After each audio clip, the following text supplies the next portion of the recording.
बिस्मिल्लाहिर्रहमानिर्रहीम। अस्सलाम वालेकुम dear students, how are you? I hope you'd be fine. आज की इस वीडियो में हम डेसिमल चैप्टर नंबर 8 के बारे में बात करने वाले हैं और इसमें हम क्या सीखेंगे। तो पहली बात नोट डाउन कर लो बच्चों कि जिस तरह से एक होल में हमारे पास कुछ पार्ट्स होते थे और हम उसको फ्रैक्शन के अंदर जो है वो जिस तरह से एक्सप्रेस कर रहे होते थे कि जैसे कि यहाँ पर मेरे पास एक होल के अंदर टोटल 10 पार्ट्स हैं और उसके अंदर कितने शेडेड हैं, तो जिस तरह से हमने इसको फ्रैक्शन में एक्सप्रेस करना सीखा था, हम डेसिमल में इसको किस तरह से एक्सप्रेस करते हैं। आज पहली बात हम ये सीखेंगे और दूसरी बात फिर हम ये भी सीखेंगे कि अगर हमारे पास एक फ्रैक्शन दिया हुआ हो तो हम उसको किस तरह से डेसिमल में कन्वर्ट करते हैं। तो स्टार्ट करते हैं, वीडियो एंड तक देखिएगा और वीडियो को स्किप मत कीजिएगा। कहीं कोई बात समझ में ना आए तो फॉरवर्ड रिवाइंड करके देख लीजिएगा, ठीक है स्टूडेंट्स। तो यहाँ पर हमसे कह रहे हैं कि हमारे पास एक फिगर दी हुई है और उसके अंदर से आपको ये एक्सप्रेस करना है कि इसमें कितना पार्ट शेडेड है in the form of decimal.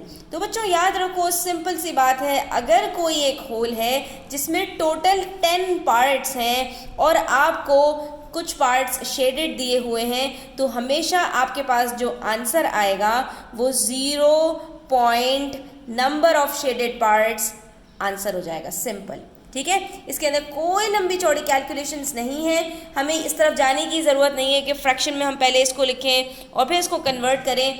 अगर हमारे पास एक फिगर के अंदर 10 पार्ट्स हैं और उसके हमारे पास जितने भी पार्ट्स शेडेड हैं, हमने इसको 0 पॉइंट उतने जितने शेडेड पार्ट्स हैं बस इस तरह से लिख देना है और हमारा आंसर आ जाएगा। तो आप मुझे कमेंट सेक्शन में बताएं कि पार्ट बी के अंदर भी हमारे पास 10 पार्ट्स हैं, इसमें से कितने पार्ट शेडेड हैं, तो हमारे पास यहाँ पर आंसर क्या आएगा, ठीक है। और इसको हम कहते क्या हैं, इसको हम 10th कहते हैं। अगर एक पार्ट शेडेड है तो 1 10th, अगर 2 शेडेड है तो 2 10th, 3 शेडेड है तो 3 10th।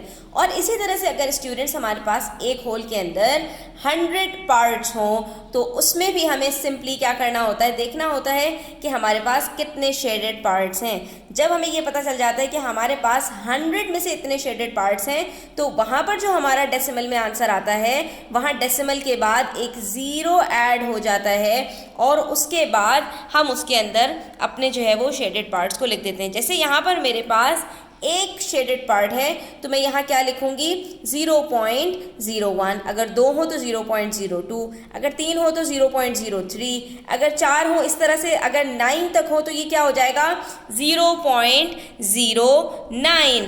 लेकिन जब हमारे पास 2 वैल्यू के अंदर आंसर आता है तो फिर हम क्या करते हैं, 2 डिजिट्स में अगर आ जाए, जैसे अगर मेरे पास यहाँ पर 10 जो है वो पार्ट्स शेडेड हों 100 में से, तो ये मेरे पास स्टूडेंट्स क्या बन जाता है 0.10, यानी 0.10। इसको हम 10 नहीं बोलते, इसको हम बोलते हैं 0.10। और इसी तरह से ये 99 तक, यानी 11 है तो 0.11, 12 है तो 0.12, 20 है तो 0.20, 30 है तो 0.30, 40 50 इसी तरह से इस तरह से चलता रहेगा यहाँ तक कि हमारे पास 99 तक जब पॉइंट्स होंगे तो ये क्या हो जाएगा बच्चों, हमारे पास 0.99, ठीक है।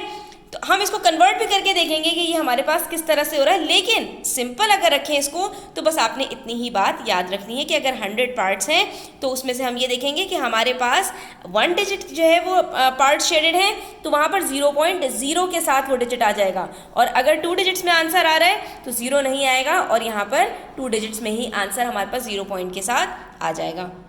और अगर स्टूडेंट्स आपको ये मेथड थोड़ा डिफ़िकल्ट लगता है, याद रखना मुश्किल होता है, तो इसका बहुत सिंपल मेथड एक और है, आप उसको याद रख लीजिए। फ्रैक्शंस के ऊपर आपको ग्रिप हो चुकी है, वो आपने अभी पढ़ लिया है जो है अपना चैप्टर नंबर 4 फ्रैक्शंस। तो अब हम यहाँ पर बात कर लेते हैं कि अगर हमारे पास यहाँ पर जो नंबर्स दिए हुए हैं, जितने पार्ट्स दिए हुए हैं, उसको हम डिनोमिनेटर में लिखें और उसके बाद शेडेड पार्ट को हम न्यूमिनेटर में लिखें। तो अगर हमारे पास नीचे 10 है तो उसके अंदर सिर्फ एक 0 है, हम इसको कट करेंगे। हमारे पास ये जो डेसिमल है ये अगर नहीं लिखा होता तो ये लास्ट में होता है, जैसे ही एक 0 हम कट करेंगे ये डेसिमल एक डिजिट पीछे चला जाएगा और हमारे पास यहाँ पर आंसर आ जाएगा 0.4 4। डेसिमल पीछे चला गया तो ये क्या हो गया 0.4, और 0.4 से पहले कुछ नहीं है तो वहाँ 0 लग जाता है।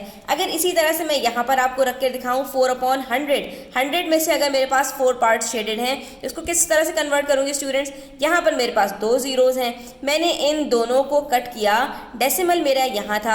अब डेसिमल कितने डिजिट्स पीछे जाएगा, जितने जीरो हैं, तो 2 डिजिट्स पीछे चला गया। यहाँ मेरे पास कोई डिजिट ही नहीं है तो मैंने कहा कोई बात नहीं, हम 0 लगा लेते हैं। अब डेसिमल यहाँ पर आया तो ये क्या बन गया 0.04, और ये 0.04 का मतलब क्या है 0.04। तो जिस तरह से हमने वहाँ पर आपको बताया था कि अगर आपके पास 1 डिजिट में है पार्ट शेडेड 100 में से, तो वहाँ पर क्या होगा, आपके पास एक 0 आता है डेसिमल के बाद। लेकिन अगर मेरे पास यहाँ पर स्टूडेंट्स 100 में से 33 पार्ट्स शेडेड हों, यानी 33/100 बने, तो क्या होगा, ये 2 0 हैं, दोनों 0 मैंने कट किए, डेसिमल यहाँ है, 2 डिजिट्स पीछे चला गया डेसिमल, और मेरे पास आंसर आ जाएगा 0.33। तो देखा आपने, यहाँ पर मेरे पास कोई 0 नहीं आया और डेसिमल के बाद दोनों डिजिट्स एक साथ आ गए।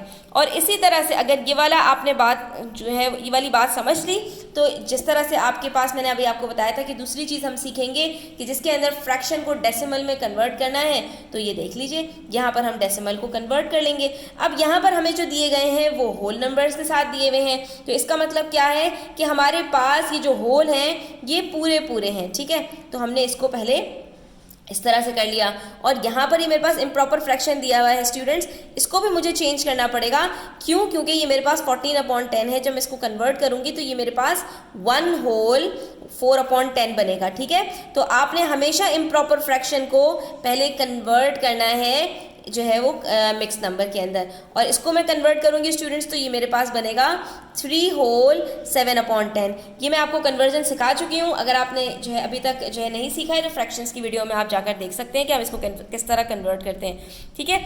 अब यहाँ पर मेरे पास कितने होल हैं, 1 होल हैं, तो मैंने 1 होल लिख दिया, और यहाँ पर कितने होल्स हैं, यहाँ पर 3 होल्स हैं। अब बात आ जाती है फ्रैक्शन की, तो फ्रैक्शन के अंदर आपने सिर्फ देखना है कि डिनोमिनेटर में क्या है, एक 0 है, कट किया, डेसिमल एक डिजिट पीछे गया और यहाँ आ गया, ये बन गया 0.7।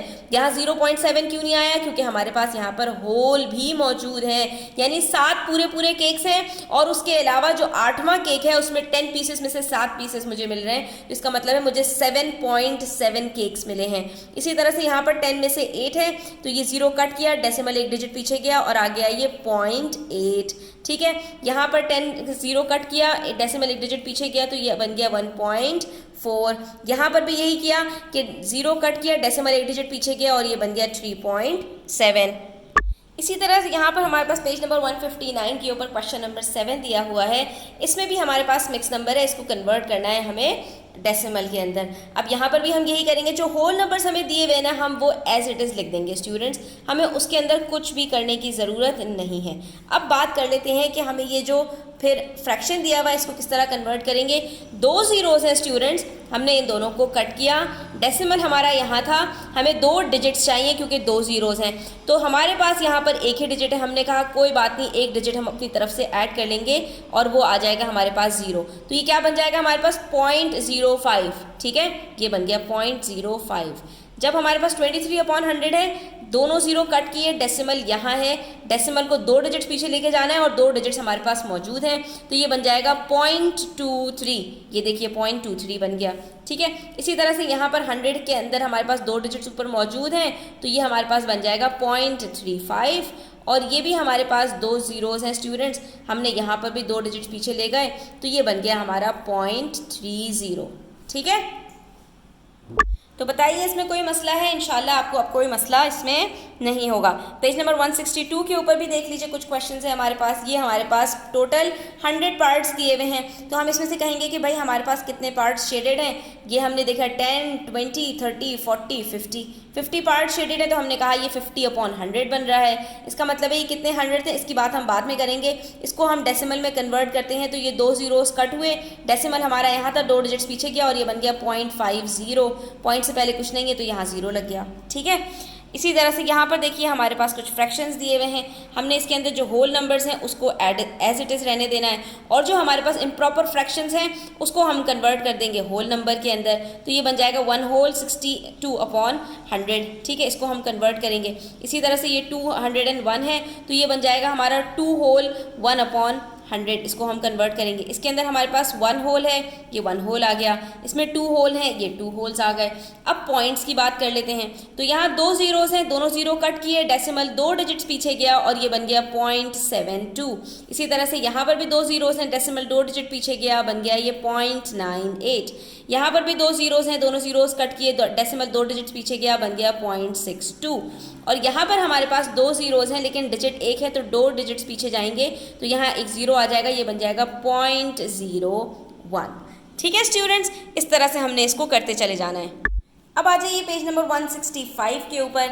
यहाँ पर हमारे पास एक वैल्यू और बढ़ गई है 10, 100 के बाद अब हमारे पास डिनोमिनेटर के अंदर 1000 मौजूद है स्टूडेंट्स। तो अब भी हम यही करेंगे कि नीचे से हमने सिर्फ तीनों ज़ीरोज़ को कट करना है। ये ज़ीरोज़ हम कट क्यों कर रहे हैं ये भी बता दूं बच्चों आपको, क्योंकि हमारे पास जब हम ये तीनों ज़ीरोज़ कट करते हैं, 1000 से डिवाइड करते हैं तो नीचे 1 बचता है और 1 नीचे लिखा नहीं जाता। ठीक है, तो तीनों ज़ीरोज़ हम कट करें, इसका मतलब है अब जो हमारे पास आखिर में डेसिमल है वो 3 डिजिट्स पीछे जाएगा। जब 3 डिजिट्स पीछे जाएगा, 3 डिजिट्स ऑलरेडी मौजूद हैं, तो ये हमारे पास क्या बन जाएगा 0.465। ठीक है, 0.465 का मतलब क्या है कि 0.465। इसी तरह से यहाँ पर भी 3 ज़ीरोज़ हैं, 3 डिजिट्स हैं, तो ये पॉइंट यहाँ आ जाएगा। ठीक है, तो ये बन जाएगा 0.708। यहाँ 849/1000 है तो तीनों ज़ीरो कट होंगे और डेसिमल 3 डिजिट्स पीछे जाएगा 0.849। ठीक है, यहाँ पर 990 है, 3 डिजिट्स हैं, तीनों डिजिट्स पीछे चला जाएगा, ये बन जाएगा 0.990। ठीक है, तो इसमें आपने सिर्फ देखना है कि आपके पास नीचे कितने ज़ीरो हैं। 10 में 1 ज़ीरो है, ऊपर डेसिमल 1 डिजिट पीछे जाएगा। 100 में 2 ज़ीरोज़ हैं, ऊपर डेसिमल 2 डिजिट्स पीछे जाएगा। 1000 में 3 ज़ीरोज़ हैं तो डेसिमल 3 डिजिट्स पीछे जाएगा। इसी तरह से अगर मैं 10,000 की बात करूँ, उसमें 4 ज़ीरोज़ हैं तो डेसिमल 4 डिजिट्स पीछे जाएगा। अब आ जाइए पेज नंबर 168 के ऊपर। तो अब आप यहाँ पर भी देख सकते हैं आपके, लेकिन स्टूडेंट्स जो डेसिमल के अंदर बात की जाएगी वो सिर्फ और सिर्फ 1000 तक की जाएगी, इसलिए आपको परेशान होने की ज़रूरत नहीं है। ठीक है, अब यहाँ पर मेरे पास 1000 के अंदर 3 ज़ीरोज़ हैं, डेसिमल को 3 डिजिट्स पीछे जाना है, 2 डिजिट्स मौजूद हैं, एक हम ज़ीरो ऐड कर देंगे, ये बन जाएगा 0.036। पॉइंट से पहले कुछ नहीं है, ज़ीरो ऐड कर दिया। यहाँ पर 3 ज़ीरोज़ हैं, ऊपर भी 3 डिजिट्स हैं, आराम से 3 डिजिट्स पीछे चला जाएगा और ये बन जाएगा 0.600। ठीक है, यहाँ 1000 है, 2 डिजिट्स हैं तो यहाँ पर 1 डिजिट और चाहिए, ये हम ज़ीरो ले आएंगे, 1 whole number as it is आ जाएगा, तो ये क्या बन जाएगा 0.049। ठीक है, यहाँ 5 होल है, 5 होल एज इट इज़ लिख दिया। डेसिमल कितने हैं, डेसिमल के से पहले डिजिट्स कितने हैं, 3 हैं और नीचे 3 ज़ीरोज़ हैं, तो ये बन जाएगा 0.522। इसी तरह से यहाँ पर हमारे पास स्टूडेंट्स क्या हैं कि यहाँ पर हमें इसको कन्वर्ट करना पड़ेगा। ये हमारे पास जो है वो इम्प्रॉपर फ्रैक्शन है, जब इसको कन्वर्ट करेंगे तो ये बन जाएगा 1 होल 260/1000। ठीक है, तो अब हमने कहा कि भाई 1 होल तो एज इट इज़ लिख दो, बाकी ऊपर 3 डिजिट्स हैं तो 3 डिजिट्स पहले डेसिमल चला जाएगा, ये बन जाएगा 1.260। ठीक है, इसी तरह से यहाँ पर भी हमारे पास ये भी इम्प्रॉपर फ्रैक्शन है, इसको भी सबसे पहले हमने कन्वर्ट करना है और ये बन जाएगा हमारे पास 3 होल 241/1000। अब इसको कन्वर्ट करेंगे तो ये क्या बनेगा 3.123.241। आई होप स्टूडेंट्स कि आपको ये क्लियर हो गया होगा कि किस तरह से हम एक डेसिमल को फ्रैक्शन के अंदर कन्वर्ट करते हैं। ठीक है, और आपको ये भी समझ में आ गया होगा कि अगर हमारे पास डिनोमिनेटर के अंदर 10 है या 100 है या 1000 है तो हम उसको किस तरह से बाआसानी डेसिमल में कन्वर्ट कर सकते हैं। आई होप स्टूडेंट्स के you like the video, please hit the like button, subscribe to my channel, share it to your friends. Take care, अल्लाह हाफिज़।